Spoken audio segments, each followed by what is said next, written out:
I made a short film this summer. It's called The Life of Ludwig. It's been accepted into a few film festivals. Nothing crazy, but I never really intended to run the festival circuit with it anyway. It was just a story I wanted to tell. This is the story of how I told that story in a way that only cost me $60.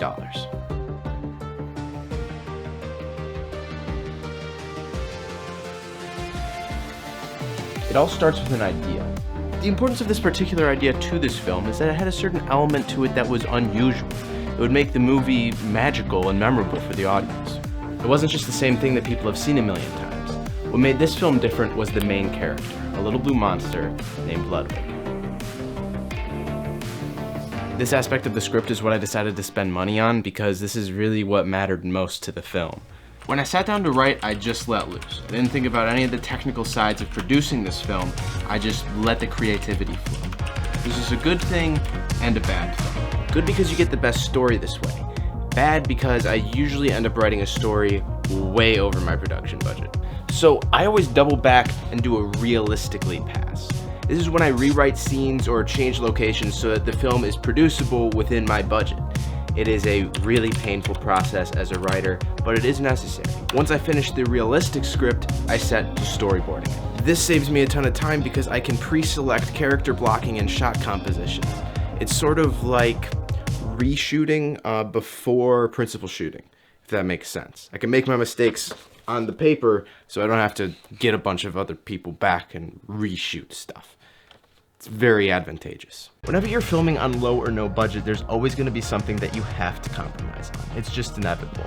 I knew that even though I had a leg up on the competition because I have my own camera, good lenses like that, I didn't have budget for a sound crew. So instead of trying to brute force it or just settling for low quality audio, I decided to cut out all of the dialogue from the film and do audio completely in post. This meant that I had to go through and sort of dub stuff or just add sound effects for the entire film, but it did allow it to be high quality audio and it gave me control over an element of the film that previously, because of my budget shortcomings, I had absolutely no control over. Since I didn't need a sound crew anymore, this put me in a position where on shoot days I could just focus entirely on cinematography and directing. This also put me in a position where I could ask friends and family to come help out on set and not have to worry about them not having any prior knowledge in film creation because everything that we were focusing on was purely the visual and I was able to be hands-on for all of it.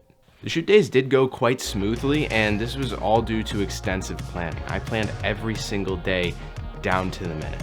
This was so important for a couple of reasons.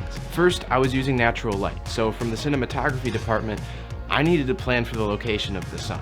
And second, when you're directing volunteers, it is even more important to be respectful of their time.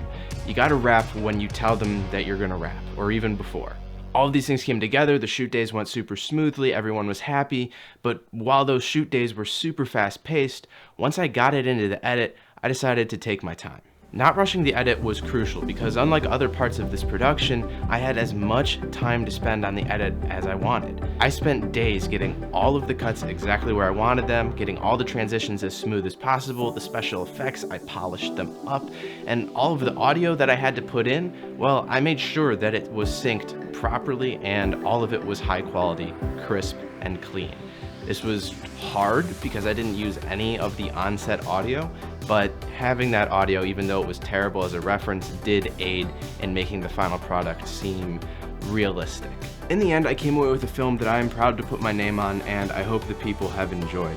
It was an adventure, and it was stressful at times, but it was definitely worth my while. I also never would have guessed, looking at this finished film, that I created it all for $60 spent on a little blue monster.